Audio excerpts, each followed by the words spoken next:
BJP सरकार जो अभी है, छोटे व्यापारी वो क्या कर पड़ा है?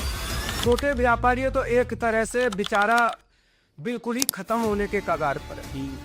और इन्होंने जीएसटी जो लगाई थी और वो कम की थी, वो एक जुमला है।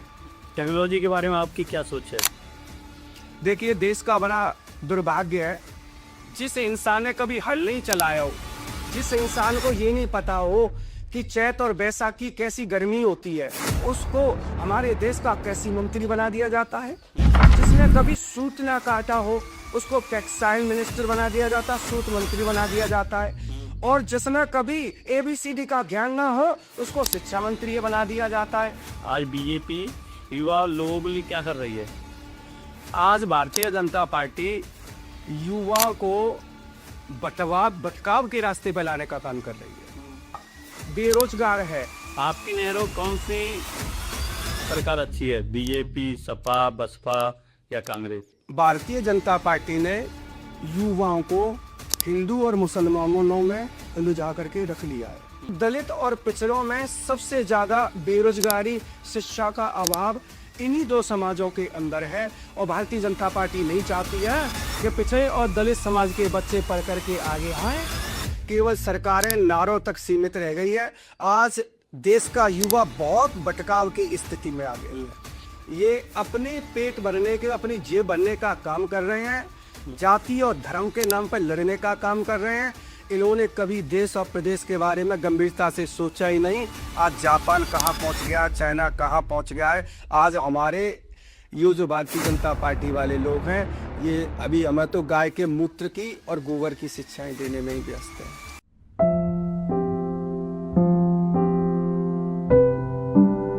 Hello everyone, welcome to Piyush Sharma talk show. आज हमारे साथ हैं इस पॉडकास्ट में समाजवादी पार्टी के नेता प्रवीण लोधी और आज चर्चा होने वाली है खुलकर बेकाब। आज हम बात करेंगे बीजेपी की नीतियों, युवाओं के भविष्य के बारे में, बढ़ती महंगाई को और कैसे रोका जा सके, जो कि ये सवाल हर नागरिक के मन में उठता रहता है। क्या वाकई में कौन सी सरकार काम करती है, बीजेपी, सपा, बसपा या कांग्रेस? सही शुरू करते हैं आज की इस एपिसोड में जनता के सवाल, नेताजी के जवाब। नमस्कार सर। नमस्कार। कैसे हैं यार? मैं बिल्कुल ठीक हूँ, राधा रानी की कृपा है। जी जी, आप सपा के नेता हैं और मैं आपसे क्वेश्चन रखने वाला हूँ, वो रखूंगा बीजेपी का। ठीक। आज बीजेपी युवा लोगों के लिए क्या कर रही है? आज भारतीय जनता पार्टी युवा को भटकाव के रास्ते पर लाने का काम कर रही है। उनको ये स्थिति है कि हमारे देश के भारतीय जनता पार्टी के और प्रदेश के नेता बोल रहे हैं कि युवा पकौड़े तले। आज हमारे देश से जो होनहार बच्चे हैं, वो विदेशों की तरफ पलायन होने का काम कर रहे हैं, भटकाव के रास्ते पर हैं। आज देश के अंदर करीब 40,000 युवा बेरोजगार है, परेशान है। उनके ऊपर बहुत बड़ी जिम्मेदारी है परिवार की, समाज की। वो अपनी जिम्मेदारी से इस तरह से परेशान है कि देश जब से आजाद हुआ है, अब तक करीब 20 लाख युवा आत्महत्या कर चुका है। अच्छा जी। तो इसके लिए गाए बजाए भारतीय जनता पार्टी भी इसके लिए जिम्मेदार है। अब जैसे अग्निवीर जैसी 4 साल की जो नौकरी दी गई है, वो एक छल है। जो 20 साल की नौकरी थी, वो भारतीय जनता पार्टी ने उसको 4 साल की कर दिया है। उसके बाद में वो युवा क्या करेगा, कभी सोचा है? उसके लिए कोई रास्ता नहीं है। उसका पिता सरकारी नौकरी से है, वो 60 साल की उम्र में जाकर के उसका रिटायरमेंट होगा और उनका बेटा 4 साल के बाद ही रिटायर हो जाएगा। तो ये छल नहीं है तो क्या है? युवाओं को भारतीय जनता पार्टी ने कहा था युवाओं से कि हर साल 2 करोड़ नौकरियां देंगे। आखिर वो नौकरियां गई कहां? विदेशी कंपनियां देश के अंदर आनी थी, वो नहीं आई, क्योंकि भारतीय जनता पार्टी पर कोई भरोसा नहीं है। जो प्राइवेटाइजेशन था, वो भी धीरे धीरे विलुप्त होता जा रहा है। तो हमारे जो नौजवान साथी है, वो बिल्कुल सड़कों पर आ गया। उनकी स्थिति बहुत ही ज्यादा इस समय दयनीय स्थिति है। और मेरा पूरा पुरजोर जोर रहेगा युवाओं के प्रति। जी, आपकी नहरों कौन सी सरकार अच्छी है? बीजेपी, सपा, बसपा या कांग्रेस? देखिए, मैं निश्चित तौर से जिस दल को बिलोंग करता हूं, मैं उसी की बात करूंगा जी कि भारतीय जनता पार्टी ने युवाओं को हिंदू और मुसलमानों में उलझा करके रख लिया है। ठीक है। और उनके पास में उत्तर प्रदेश में समझ लीजिए या भारत के अंदर समझ लीजिए 85% दलित और पिछड़ा निवास करता है। और दलित और पिछड़ों में सबसे ज्यादा बेरोजगारी, शिक्षा का अभाव इन्हीं दो समाजों के अंदर है। और भारतीय जनता पार्टी नहीं चाहती है कि पिछड़े और दलित समाज के बच्चे पढ़ करके आगे आए, क्योंकि वो ये चाहते हैं कि हमारी रैलियों में और हमारी सभाओं में कौन भीड़ बनाएगा, कांवड़ यात्राएं कौन करेगा, लंबी लंबी यात्राएं कौन करेगा। ये भारतीय जनता पार्टी नहीं चाहती है कि गरीब का बेटा पढ़े, पिछड़ी जाति का बेटा पढ़े, दलित का बेटा पढ़े, जिससे कि जो पढ़ करके वो सरकार से सवाल करने का काम करेगा। उसे ये पता है कि अगर ये पढ़ गया दलित और पिछड़े का बेटा तो ये सवाल करेगा, ये नौकरी मांगेगा, ये अधिकार मांगेगा, ये संविधान के तहत और अपना अधिकार मांगने का काम करेगा। तो ये जो सरकार है भारतीय जनता पार्टी, इन्होंने मेरे देश के नौजवान युवाओं का भविष्य चौपट करने का काम किया है। अभी मैं गांव में जाता हूं, जगनेर में, तातपुर में, फतेहपुर सीकरी में। आप लोग कहते हो कि देश का और प्रदेश का युवा देश की रीढ़ की हड्डी है, यह कैसे मान जाऊं। आज हमारा युवा आर्मी की, एयरफोर्स की, जितने भी फोर्स है उनकी तैयारी करता है। आप चले जाइए, कहीं पर भी कोई क्रीड़ा स्थल नहीं है। और वो हमारे युवा सड़कों पर, जहां पर वाहन चलते हैं, ट्रक चलते हैं, वहां पर सवेरे सवेरे दौड़ लगाते हैं। और कई ऐसे एक्सीडेंट होंगे, उन माओ के लाल उन सड़क काल के गाल में समा गए हैं। उनका जवाब कौन देगा, उसका उत्तरदायी कौन है। उस बहन का बेटा चला गया, उस माँ का लाल चला गया। अगर सरकार वहां पर छोटे छोटे क्रीड़ा स्थल बनाती तो शायद ये घटनाएं नहीं घटती। ये हमारे युवाओं के साथ छल करने का काम हो रहा है। केवल सरकारें नारों तक सीमित रह गई है। आज देश का युवा बहुत भटकाव की स्थिति में आ गया है।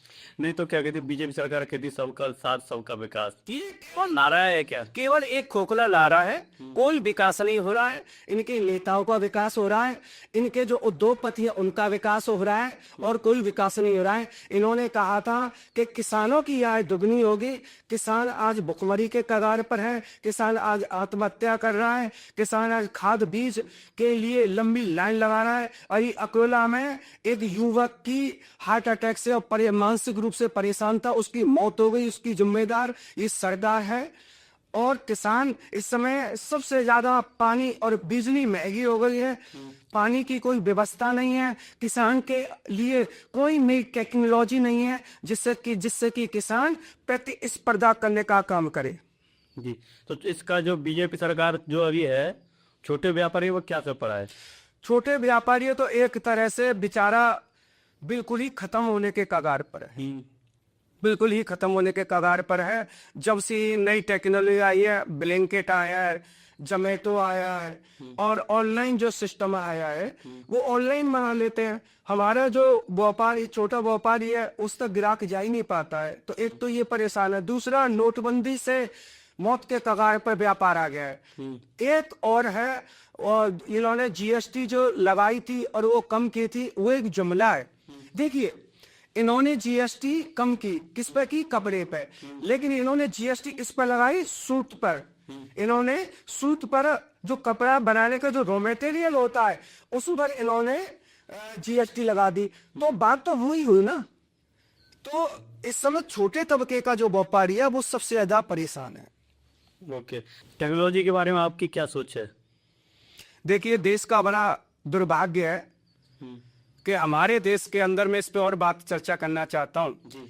जिस इंसान ने कभी हल नहीं चलाया हो, जिस इंसान को ये नहीं पता हो कि चैत और बैसाखी कैसी गर्मी होती है, जिस इंसान को ये नहीं पता हो कि गेहूं की और मिर्च की फसल कब बोई जाती है, उसको हमारे देश का कृषि मंत्री बना दिया जाता है। और जिसको जिसने कभी सूत ना काटा हो उसको टेक्सटाइल मिनिस्टर बना दिया जाता, सूत मंत्री बना दिया जाता है। और जिसने कभी ABCD का ज्ञान ना हो उसको शिक्षा मंत्री बना दिया जाता है। और जिसने कभी जिस चीज को नहीं किया है उसको उसी विभाग का मंत्री बना दिया जाता है। तो आप कैसे उम्मीद कर सकते हो कि वो अपने जो विभाग है उसका सही उच्च तरह से निर्वहन करेगा। भारत के अंदर टेक्नोलॉजी की बहुत बड़ी कमी है। आप बात करते हो हिंदुस्तान और पाकिस्तान की, पाकिस्तान से तुलना करते हो। मैं प्रवीण लोधी ये कहना चाहता हूं सरकार से, अगर आपको तुलना करनी है टेक्नोलॉजी के मामले में तो जापान से कीजिए, चाइना से कीजिए, अमेरिका से कीजिए। भारत के अंदर जो युवा साथी हैं जो बहुत बड़ी टेक्नोलॉजी अपने दिमाग में लेके बैठे हुए हैं, हमारे देश के अंदर हमारे युवाओं के अंदर किसी चीज की कोई कमी नहीं है, लेकिन कमी है तो सरकार की उनको उपकरण ना देने की वजह से। अगर हमारी सरकार नौजवानों को टेक्नोलॉजी के मामले में उपकरण उपलब्ध कराए जाए और उनको प्रोत्साहित किया जाए तो वो दिन दूर नहीं कि भारत फिर से सोने की चिड़िया कहलाने का काम करेगा। जी जी। समाज में नफरत बढ़ाना ये कोई सोची समझी साजिश है? बिल्कुल है जी। ये तो बिल्कुल है। ये भारतीय जनता पार्टी समाज के अंदर और समाज को बांटना चाहती है। कैसे? देखिए, जब कोई दंगा की बात आती है तो ये कहते हैं हम सब हिंदू हैं, और जब मान सम्मान की और नौकरी की बात आती है तो ये जातियों को और धर्मों को और जातियों को विभागों में बांटने का काम करते हैं। तू लोधी है, तू कुशवा है, तू बघेल है, तू जाटव है, फिर उनमें भी इनको उपवर्गों में बांटने का काम करते हैं। मैं ये दंश झेलता हूँ, मैं पिछड़ी जाति से बिलोंग करता हूँ, मैं लोधी समाज से हूँ, और ये मैं गर्व से कह सकता हूँ कि मैं लोधी समाज से हूँ। लेकिन अभी कुछ लोग गलत सामंतवादी मानसिकता के लोग हमारे समाजों को, अति पिछड़े समाजों को, जैसे मैं लोधू तो कहते हैं घसकुद्दा, यादवों को कहते हैं महेश्वर, बघेलों को कहते हैं गगरिया, भेड़ चगरिया चराने वाला। आज इस तरह की जो मानसिकता है, जो भारतीय जनता पार्टी के जो लोग हैं, जो उच्च वर्ग के लोग हैं, वो पिछड़ी जाति के प्रति ऐसी भावना रखते हैं और उन्हीं को कई वर्गों में बांटने का काम करते हैं। दूसरी बात, इस देश के अंदर मैं आपसे भी ये सवाल पूछना चाहता हूं विवेक जी, कि कितने नेताओं के, कितने अधिकारियों के बच्चे रैलियों में जाने का काम करते हैं? कितने बच्चे अधिकारियों के, IAS के, PCS के, मास्टर्स के बच्चे कांवड़ यात्रा लाने का काम करते हैं? मैं भी सम्मान करता हूँ कांवड़ यात्रा का, भोले बाबा का, बिहारी जी का भक्त मैं भी हूँ, लेकिन आप मुझे बताइए कि कितने इस देश के उच्च कोटि पर बैठे हुए अधिकारी, प्रशासनिक अधिकारी और राजनेताओं के बच्चे रैलियों में जाने का काम करते हैं? सबसे ज्यादा पिछड़े समाज के और दलित समाज के बच्चे और युवा, सबसे ज्यादा युवा रैलियों में जाने का काम करते हैं। इसलिए ये नहीं चाहते हैं कि ये बच्चे पढ़ें, इनको कई वर्गों में बांट दिया जाता है, और जब रैली का और हिंदू और मुस्लिम का काम आता है तो यही हमारे नौजवान साथियों से, पिछड़े दलितों से उनका दुरुपयोग किया जाता है। कौन सी पार्टी आज जो इतने साल हो गई और इतने साल हो रही हैं, कौन सी पार्टी ने अच्छा काम किया? देखिए, निश्चित तौर से मैं समाजवादी पार्टी का सेवक हूँ। मेरे नेता माननीय अखिलेश यादव हैं, माननीय नेताजी मुलायम सिंह यादव जी थे, और मैंने जब से बचपन संभाला है, मेरे पिताजी स्वर्गीय बाबूजी श्री कुंदन सिंह लोधी जी समाजवादी पार्टी के विचारक थे। वो लोहिया जी के विचारक थे, समाजवाद के विचारक थे। मैं तभी से समाजवादी पार्टी में हूँ। मैंने नेताजी को सुना है, लोहिया जी के विचारों को सुना है, तो मेरी जो विचारधारा है वो युवाओं के प्रति, किसानों के प्रति, नौजवानों के प्रति और सैनिकों के प्रति है। इन सब चारों पांचों वर्गों की, समाजों की जो लड़ाई लड़ने का काम किया वो समाजवादी पार्टी ने किया है। नेताजी ने एक नारा दिया था कि तो रोजगार दो, उन्हीं तो बेरोजगारी का भत्ता दो। नेताजी की सरकार में, समाजवादी पार्टी की सरकार में नौजवान साथियों के लिए 1000 रुपए बेरोजगारी भत्ता दिया जाता था, पेंशन दी जाती थी, विधवा पेंशन दी जाती थी। समाजवादी पेंशन देने का काम समाजवादी पार्टी ने किया। दवाई का जो पर्चा 10 रुपए में बनता था वो नेताजी ने 1 रुपए का काम करने का काम किया। जो किसानों से आपासी का पैसा लिया जाता था वो माननीय नेताजी थे जिन्होंने आपासी को खत्म करने का काम किया। किसानों के बिल कई शासनों में उल्टे सीधे बिल आए थे।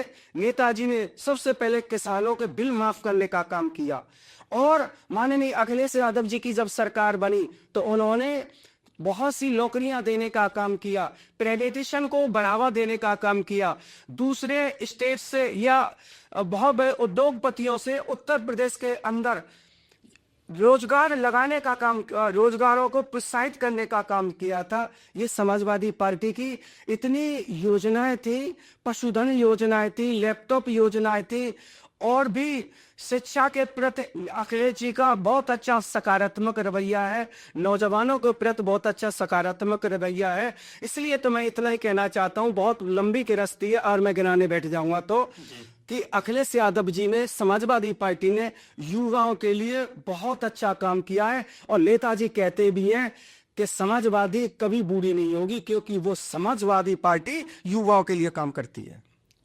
महंगाई को खत्म करने के लिए बीजेपी सरकार की क्या सोच है, क्या खत्म कर सकती है? ये महंगाई बिल्कुल खत्म नहीं हो सकती है। जो सोना 5,000 रुपए का 10 ग्राम आता था 2001 में और 2002 में, आज वो सोना एक सपना हो गया है आम गरीब आदमी के लिए। आज वो सोना आज की डेट में 1,32,000 रुपए का 10 ग्राम सोना है। महिलाएं परेशान हैं, 400 रुपए का सिलेंडर 900 रुपए का, 950 रुपए का हो गया है। दाल महंगी हो गई है, सब्जी महंगी हो गई है, किचन का बजट 4 गुना बढ़ गया है। इसलिए मैं तो नहीं कह सकता कि हमारे देश और प्रदेश में महंगाई पर काबू पाया जा सकता है। ये अपने पेट भरने के, अपनी जेब भरने का काम कर रहे हैं, जाति और धर्म के नाम पर लड़ने का काम कर रहे हैं। इन्होंने कभी देश और प्रदेश के बारे में गंभीरता से सोचा ही नहीं कि महंगाई पर काबू कैसे किया जाएगा। आपको भी पता है कि आज देश की जीडीपी कहां पहुंच गई है, और शायद हम गरीबी की रेखा में युगांडा के पास पहुंच रहे हैं, और आने वाले समय में इस देश की तस्वीर और तकदीर दोनों खराब होने वाली है, और खासकर युवाओं का। क्या विपक्ष की आवाज को दबाया जाता है? बीजेपी सरकार दबाती है उसको? दबाती है जी। उनका गला घोटने का काम करती है। अभी मैं ही बोल दूं इनके खिलाफ, तो कल हो सकता है ये मेरे साथ ही ये कोई घटना घट दे। ये तमाम तो सीबीआई, ईडी और भी तमाम इनके पास ऐसे हथियार हैं कि ये तो किसी का भी उसको दुरुपयोग करके किसी को भी विपक्ष की आवाज दबा दी जाती है, और ज्यादा सच्चाई की जो बात बोलेगा उसको ये देशद्रोही घोषित कर देते हैं। तो आदमी कैसे बोले? इन्होंने विपक्ष खत्म कर दिया। देश के अंदर केवल एक आदमी बचा है, वो हमारे जननायक माननीय अखिलेश यादव, जिन्होंने विपक्ष को जिंदा रखने का काम किया है। जो और आज समाजवादी पार्टी 3 किसानों के विरोध में, नौजवानों के विरोध में और गरीबी के विरोध में जो काम कर रही है, उसकी बुलंद आवाज को उठाने का जो काम कर रही है, वो समाजवादी पार्टी काम कर रही है। शिक्षा को कैसे बेहतर बनाया जा सकता है, उसके लिए समाजवादी पार्टी कैसे अपने को घोषित कर सकती है कि हम इस तरीके से शिक्षा को अच्छा कर सकते हैं, और बीजेपी क्या कर रही है? देखिए, बीजेपी तो हम पिछड़ों को और दलितों को कभी नहीं चाहती है कि उनके बेटे आईएएस और पीसीएस बने।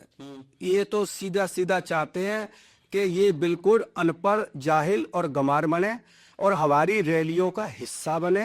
ये पढ़ गए तो अपना अधिकार मान लेने, नौकरी मान लेने। तो इन्होंने तो जब से इनकी सरकार आई है करीब 80,000 स्कूल बंद करने का काम किया है, और उत्तर प्रदेश के अंदर इसी बार 27 विद्यालय बंद किए गए हैं, और 28-30 हजार मदरालय खोलने का काम किया गया है। इनकी ये साजिश है कि दलित और पिछड़ा पढ़ नहीं पाए, ये दारू पिए और अनपढ़ रहे, गंवार रहे। तो इनको शिक्षा का स्तर तो बिल्कुल ही इन्होंने खत्म कर दिया कि शिक्षा होनी चाहिए, बिल्कुल नहीं होनी चाहिए। ये तो ये चाहते हैं कि ये शिक्षा का स्तर अगर होता तो शिक्षा का स्तर कैसे ऊंचा होगा, ये चाहते हैं। देखिए, हमारे देश में और प्रदेश में जी, इनको अपनी शिक्षा का जो स्तर है, टेक्नोलॉजी का स्तर है, इनको अपने देश की शिक्षा पर खुद भरोसा नहीं है। वो कहते हैं इसलिए नहीं है कि सिंधिया जी का बेटा अमेरिका में पढ़ता है, स्मृति ईरानी जी की बेटी अमेरिका में पढ़ करके आई है, शिवराज सिंह चौहान जी का बेटा अमेरिका में पढ़ करके आया है, जयशंकर जी का बेटा अमेरिका में पढ़ के आया है, रक्षा मंत्री राजनाथ सिंह जी का बेटा ब्रिटेन में पढ़ के आया है। तो इसका मतलब क्या है? और यहाँ पर अपने यहाँ पर जो शिक्षा के मंदिर है उनकी स्थिति इतनी जर्जर हो रही है कि कब कौन सी छत गिर जाए। तमाम ऐसी जगह गुजरात के अंदर, उत्तर प्रदेश के अंदर, बिहार के अंदर हमारे जो नौलिहाल वहां पर पड़ते हैं उनकी छतें जर्जर है, पानी टपकता है, शौच की व्यवस्था नहीं है, खाने की व्यवस्था नहीं है, क्रीड़ा स्थल नहीं है, कोई टेक्नोलॉजी नहीं है। तो शिक्षा का स्तर तो इन्होंने इतना गिरा दिया है कि पूछिए मत। शिक्षा के बारे में तो भूल जाइए। ये केवल और केवल आने वाले समय में माननीय अखिलेश यादव जी का इस मामले में बहुत ही सकारात्मक रवैया है। आने वाले समय में 2027 के बाद में देख लीजिए कि शिक्षा का स्तर शायद इस देश में पहचान बनाने का काम करेगा। प्रदेश से ऐसी पहचान जाएगी कि दूसरे भी प्रदेश उच्च शिक्षा के स्तर की कॉपी करने का काम करेंगे। जी, आने वाले चुनाव में कौन जीत सकता है, सपा या बीजेपी? देखिए, मैं ज्यादा नहीं कहूंगा और आप ये भी मत सोचिएगा कि मैं समाजवादी पार्टी का कार्यकर्ता हूं जी, लेकिन इतना कहना चाहता हूं कि आम गरीब किसान नौजवान इतना अजीज और परेशान हो चुका है इस भारतीय जनता पार्टी से, इनके झूठे वायदों से, इनकी कार्यशैली से और हिंदू और मुस्लिमवाद से। और तो और इन्होंने भारतीय जनता पार्टी ने रंगों को दो हिस्से में बांट दिया। तेरा लाल है, मेरा हरा है, तेरा नारियल है, मेरी सिमैया है या मेरा खजूर है, तेरा बकरा है, मेरी गाय है। इस तरह की सोच है। आप कहते हो कि हमारा देश विश्व गुरु बनना जा रहा है, कैसे जा रहा है मुझे बताइए। आज जापान कहाँ पहुंच गया, चाइना कहाँ पहुंच गया है। आज हमारे ये जो भारतीय जनता पार्टी वाले लोग हैं ये अभी हमें तो गाय के मूत्र की और गोबर की शिक्षाएं देने में ही व्यस्त है। मैं किसी चीज के खिलाफ नहीं हूं लेकिन मैं उस टेक्नोलॉजी के जरूर पक्षधर हूं कि इनको जो देश हमारे युवाओं के अंदर जो टेक्नोलॉजी कूटी भरी पड़ी है, प्रतिभा भरी पड़ी है, उसको निखारने का काम करना चाहिए। माननीय अखिलेश यादव जी की जब सरकार बनेगी तो मुझे ये भी पता है कि वो ढूंढ ढूंढ करके युवाओं को लाते हैं जो नई नई चीजों का आविष्कार करने का काम करते हैं। उन आविष्कारों के लिए अखिलेश जी ने 5-5 लाख रुपए का योगदान भी दिया था, उनको प्रोत्साहित भी किया था। जो वैज्ञानिक जो लड़कों ने नई नई टेक्नोलॉजी का आविष्कार किया था। जी, क्या आपको लगता है कि लोकतंत्र खतरे में है? बिल्कुल खतरे में। जी, लोकतंत्र ये बचा कहाँ है?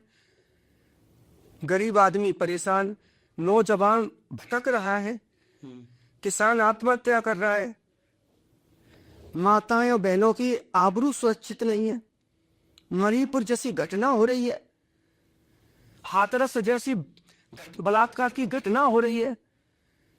तो न तो समाज सुरक्षित है न संविधान सुरक्षित है। इन्होंने तो भारतीय जनता पार्टी ने एक लिमिटेड फैक्ट्री बना रखी है कि हमारा भला कैसा हो और जनता, समाज, संविधान बाहर में जाए।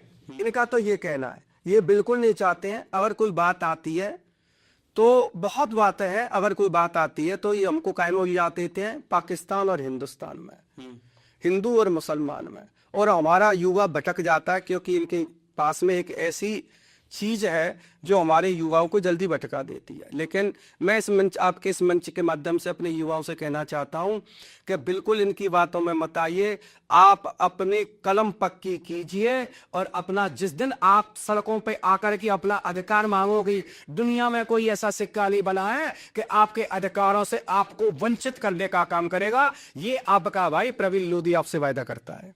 जी, आप क्या कहते हैं, विधायकी का चुनाव लड़ना चाहते हैं तो किस क्षेत्र से लड़ना चाहते हैं, और जो आंकी जो क्षेत्रवासियों के लिए आप क्या काम करेंगे? देखिए, चुनाव के जो मेरे राष्ट्रीय अध्यक्ष हैं, मेरे मुखिया हैं, जी, जो मुझे आदेश देंगे मैं उसका पालन करूंगा। जिस क्षेत्र से वो लड़ाएंगे मैं लड़ूंगा, और उन्होंने मुझे और कोई पार्टी में सेवा करने का दायित्व दिया तो मैं उसका भी अपने तन मन धन से निर्वहन करने का काम करूंगा। अगर मुझे किसी क्षेत्र में विधानसभा में सेवा करने का मौका मिलता है तो वहाँ की जो मूलभूत समस्याएं मैं उनको सर्वप्रथम ला करके उस पर अमल करूंगा, उसको दूर करने का काम करूंगा। जैसे मैं गांव में जाता हूं तो नालियों की हालत खस्ता हालत है, नदियों के पुल टूटे हुए हैं, किसानों को बीज और खाद समय से नहीं मिलता है, युवाओं को लिए बेरोजगारी का अभाव है और बहन बेटियां दूर दूर तक खेतों पे जाती हैं और पानी भरने के लिए बहुत दूर दूर तक जाती हैं। मैं उस पेयजल को भी दुरुस्त करने का काम करूंगा। किसानों ज़्यादा से ज़्यादा मैं किसानों की, खरंजों की, बिजली की, खंभों की जितनी भी समस्याएं उनका निदान करूंगा।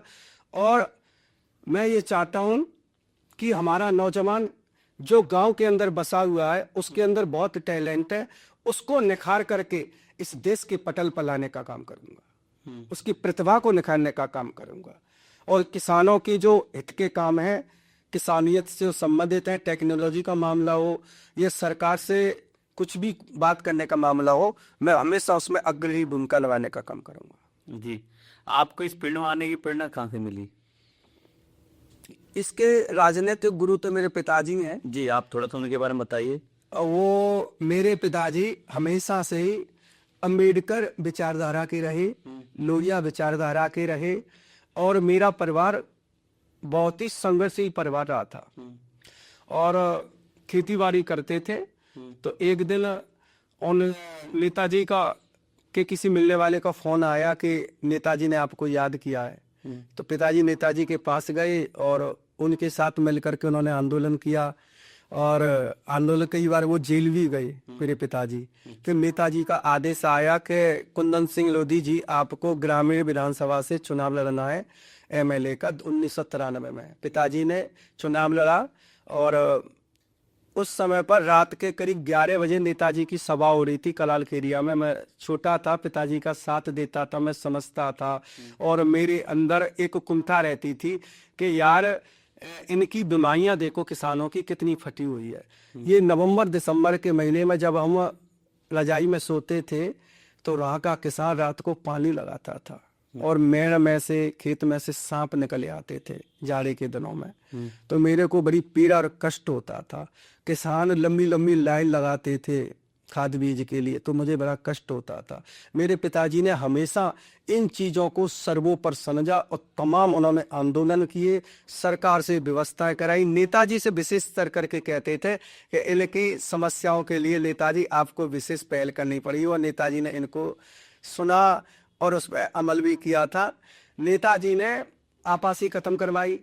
समाजवादी पार्टी में ने एक पहले रवन्ना चलता था, चुन्नी पर रवन्ना कटता था। ये हमारे देश का किसान नेता मुलायम सिंह यादव जी थे जिन्होंने चुंगी समाप्त की किसानों की। ये बहुत बड़ी उपलब्धि थी। किसान सवेरे 4 बजे मंडी जाता था, तो मंडी जाता था तो चौराहों पर चुंगी और रवन्ना कटता था। तो वहाँ की जो डलियाओं में सब्जी लाते थे या अनाज लाते थे तो आधी तो जो पुलिस वाले निकाल लेते थे, रवन्ना वाले निकाल लेते थे और रवन्ना अलग करता। तो हमारे किसान कभी इधर से दुबक के जाते, कभी इधर से दुबक के जाते। तो नेताजी एक बार रात को सो रहे थे, उन्होंने किस्सा सुनाया था उसी मंच से कि किस्सा सुनाया था, तो वो बड़े विचलित थे। तो उन्होंने 2 बजे प्रमुख सचिव को फोन किया। तो प्रमुख सचिव ने कहा कि साहब क्या बात है? तो उन्होंने कहा कि मेरा किसान सबसे ज्यादा परेशान है, पानी की समस्या थे आपासी से और ये चुंगी समाप्त कर दो आज। उन्होंने कहा साहब हमको तो इससे चुंगी से बहुत रवन्ना प्राप्त होता है। तो उन्होंने कहा था हम रवन्ना जो चुंगी से रेवेन्यू प्राप्त होता है उसको हम दूसरी जगह से निकाल लेंगे, लेकिन अभी 2 बजे आपको रवन्ना समाप्त किया करना है।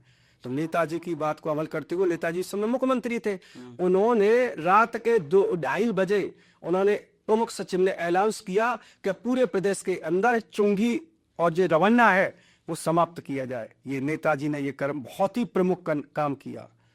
और जो बिजली के बकाया बिल पड़े हुए थे गरीब किसानों के, वो सब माफ कर दिए थे नेताजी ने 50,000 तक के। समाजवादी पार्टी ने हमेशा किसानों की लड़ाई लड़ी है और युवाओं की ही लड़ाई लड़ी है। और आप नए युवाओं के लिए क्या कहना चाहेंगे? मैं नए युवाओं के लिए कहना चाहता हूं कि अपना प्रतिभा का निखार कीजिए, किसी से मत डरिए।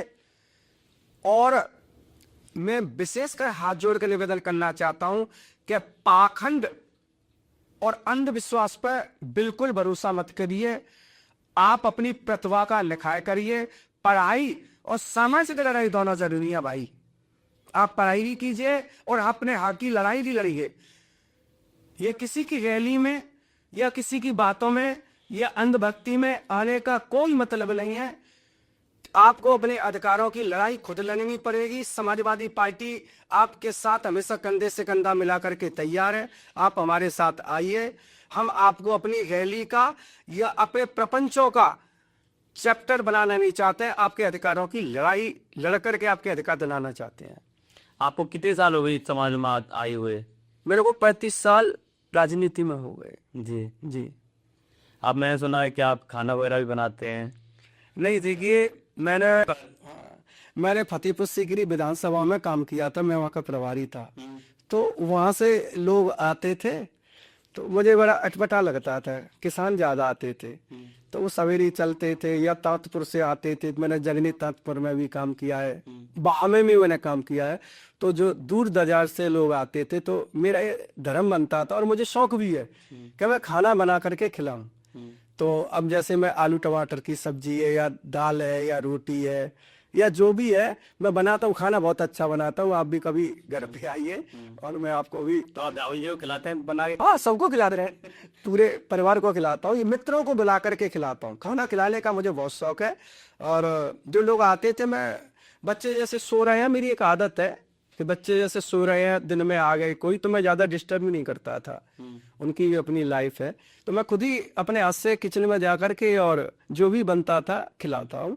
और आगे नहीं, मेरी यही सोच है कि लोगों की मदद करनी चाहिए। और भोजन एक ऐसी चीज है जो अंदर आत्मा में जाता है। आदमी आशीर्वाद भी देता है और उसकी भूख भी मिटती है। बहुत पुण्य का काम होता है। मैं सुना आपने स्ट्रगल भी बहुत किया है, बहुत मेहनत की है। हाँ, मैंने स्ट्रगल बहुत किया है। बहुत बुरा समय देखा है मैंने। जी, आप थोड़ा सा उसको बता सकते हैं? मैंने एक डेयरी खोली थी और उस डेयरी में मुझे नुकसान बहुत हुआ था। तो मैं राधा जी का और कृष्ण भगवान का बहुत अच्छा भक्त हूँ। मैंने इतना बुरा समय देखा है कि मेरे पास पैसे नहीं रहते थे तो मैं घर में डॉल वगैरह में ये टटोलता था कि कहीं 500 रुपये मिल जाए तो कोई जो मेरी महत्वपूर्ण चीज थी वो मैं मंगा लूँ। और कभी कभी तो जैसे कहीं जाना है तो पैदल चलता था। जैसे मेरे पे 10 रुपये है तो मैं ये देखता था कि 20 रुपए किराए के लगेंगे तो मैं 10 रुपए के हिसाब से इसको डिस्ट्रीब्यूट करता था कि मैं 10 रुपए से किराए से चला जाऊं और 10 रुपए का जो हिस्सा है उससे पैदल चल लूं। मैंने इतना स्ट्रगल किया है। और जब आदमी स्ट्रगल करता है तो कुछ अपने ही उसको पहचानने से मना कर देते हैं।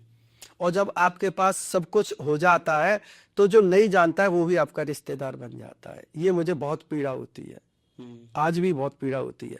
लेकिन मेरी उस बुरे वक्त में मैं अपने पीडीए जननायक अखिलेश यादव जी का धन्यवाद देना चाहता हूं कि एक बार मध्य प्रदेश में अखिलेश जी ठहरे हुए थे तो मैं उनसे मिलने गया। खजुराहो में एक होटल में रुके हुए थे, वहाँ एक मीटिंग चल रही थी तो अखिलेश जी के उसमें बैठा हुआ था। तो अखिलेश जी ने मुझसे पूछा कि तुम्हारी डेयरी कैसे फेल हो गई। तो मैंने उनको बताया सारी चीजें। तो मुझे लगा कि एक 30 करोड़ की जनता में अखिलेश जी को ये तक पता है कि उसके कार्यकर्ता के साथ में कितनी समस्या चल रही है और वो उसकी स्थिति कहाँ पर है। तो मैं धन्यवाद देना चाहता हूँ माननीय राष्ट्रीय अध्यक्ष जी को कि मुझ जैसे छोटे कार्यकर्ता की ये पता है कि ये कितनी बड़ी परेशानी में चल रहा है। स्ट्रगल हमने बहुत किया लेकिन एक सबक मिला है कि कभी भी बुरे समय में, मैं युवा साथियों से भी कहना चाहता हूं कि कभी भी बुरा समय आ जाए आप शांत रह करके उस समय को काटिए और अच्छा अध्ययन कीजिए। वो आपका अध्ययन का समय होता है, आपके संघर्ष का समय होता है, वो शैक्षिक समय होता है, आपको कुछ सिखा करके जाता है। ये मेरा अनुभव है और हमको धैर्यशील बनाता है, प्रैक्टिकली बनाता है कि हम कितने प्रैक्टिकल है। अगर आप उस दिशा में भटक गए तो आपका जो रास्ता है वो बिल्कुल ही भटक जाएगा, आपकी मंजिल आप तक नहीं आ पाएगी। मैंने कभी बुरे समय में उसको चुनौती के रूप में तो लिया लेकिन कभी मैंने गलत रास्ता अख्तियार नहीं किया। और मैंने भगवान पर बहुत बड़ा विश्वास किया, बिहारी जी पर बहुत बड़ा विश्वास किया, राधा रानी पर विश्वास किया। आज मेरा जितना भी घाटा था सारी चीजें शांति पूर्वक मैंने उसको पूरा किया और आज राधा रानी की कृपा है कि मैं विवेक शर्मा जी के साथ में इंटरव्यू दे रहा हूँ। नहीं सर, जैसे आपने कहा ना कि मैंने इतना स्ट्रगल किया और कभी गलत मार्ग नहीं अपनाया, जी, और सबसे बड़ी बात है कि आपने उस संघर्ष में भगवान का सहारा बनाया। बिल्कुल। क्योंकि आज अगर हम सफलता की बात करें, जो मेरे जैसे यंगस्टर और जो कुछ नहीं कर पाते हैं, उसका मेन कारण होता है कि वो संघर्ष तो करते हैं पर उनको विश्वास नहीं होता है। यही कमी है, यही कमी है। और ये इसको तो मैं खुले शब्दों में कहता हूँ, ये दोगलापन है कि लंबा टीका लगाते हैं, मंदिर जाते हैं, पूजा पाठ कराते हैं, हवन कराते हैं, लेकिन भगवान पर भरोसा क्यों नहीं करते हैं? और फिर भगवान पर भरोसा भी करना चाहिए। और लोग ये भ्रांति फैलाता है कि तुमने ये पूजा पाठ नहीं किया। मैं इस बात को भी बड़े अपने उस विचारों में रखना चाहता हूँ कि कहते हैं कि भगवान ऐसा बुरा कर देंगे ये प्रकृति में। नौजवान साथियों से, प्रदेश और देश की जो भी धार्मिक है उनसे कहना चाहता हूँ कि भगवान भी हमारे माता पिता हैं। अपने बच्चों का माता पिता कभी बुरा नहीं सोचता है, क्योंकि हम अपने माता पिता से भी अपनी गलतियों की माफ़ी मांगते हैं तो हम भगवान से भी अपनी माफ़ी मांग लेते हैं। मैं पुनः फिर कहना चाहता हूँ कि भगवान परीक्षा तो लेता है, लेकिन हमको अपनी परीक्षा में सफल भी भगवान ही कराता है। वही रास्ता दिखाते हैं कि तुम ऐसे चलो। अगर हमको ईश्वर पर आस्था है तो पूरी आस्था रखनी चाहिए और सुनते हैं, लेकिन आपको कर्म अच्छे करने चाहिए। अगर आपके कर्म कर्म अच्छे करनी, ये मैं विशेष रूप से कहना चाहता हूँ कि आस्था के साथ साथ में आपको कर्म अच्छे करने चाहिए। भगवान ने भी कहा है ना कि कर्म रे बाद कारस्ते माँ फले सुखदाम से। तो आप कर्म अच्छे करिए, भगवान अपने आप देगा। देखिए, कर्म अच्छे करो तो रास्ता तो अपने आप बनेगा ही, परेशानियां तो आएंगी। भगवान राम ने भी 14 साल वनवास झेला था जो कि भगवान होकर के।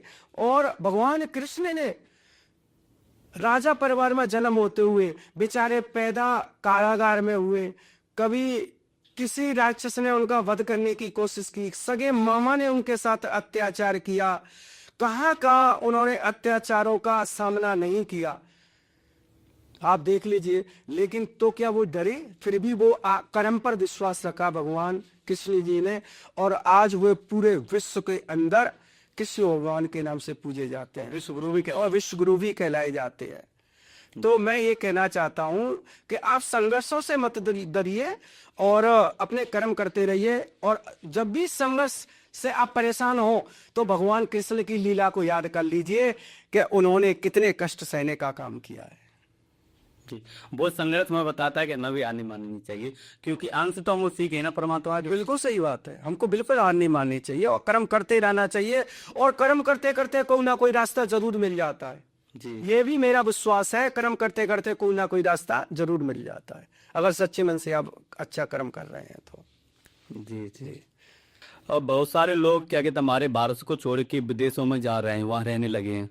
उसके लिए आपकी क्या विचारधारा है और ये कैसे क्यों जा रहे हैं उधर?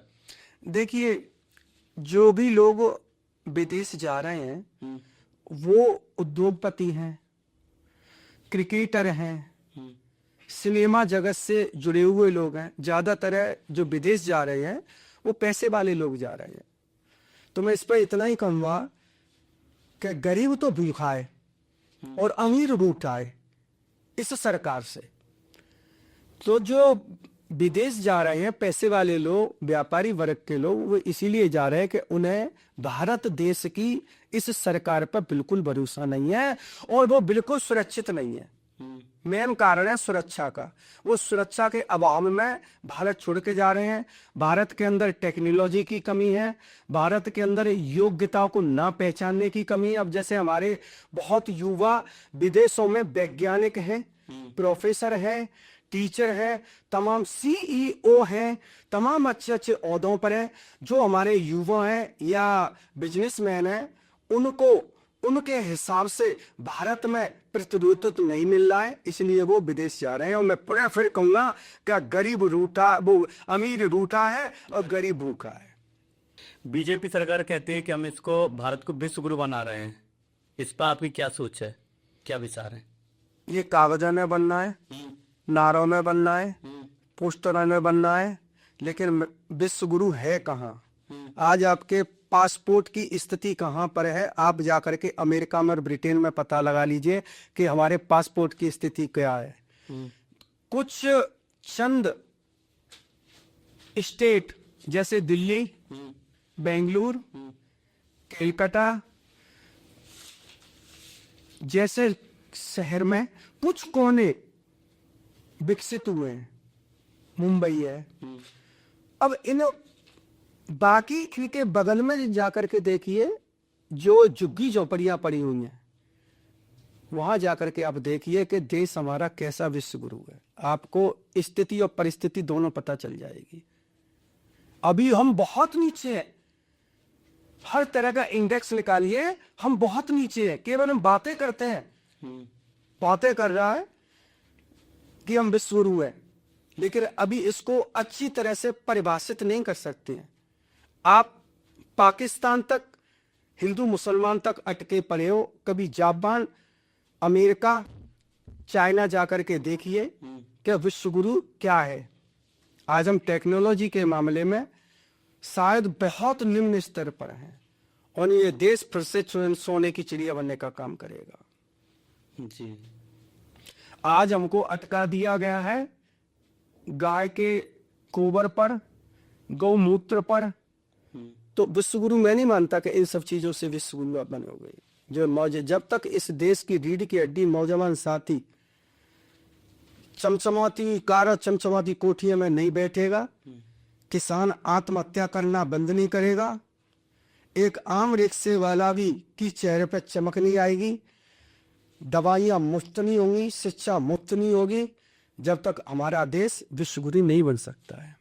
प्रवीण लोधी जी ने बहुत कुछ समाज के लिए, युवाओं के लिए, कि युवाओं को अपनी आवाज़ कैसे उठानी चाहिए और सपा आने वाले चुनावों में कैसे अपना योगदान देगी। अगर जीतती है, अगर बनती है, तो युवाओं के लिए वो क्या करेगी, और बहुत कुछ क्या कहते हैं प्रवीण जी ने समाज के लिए, समाज को कैसे सुधारा जाए, बहुत कुछ बताया है।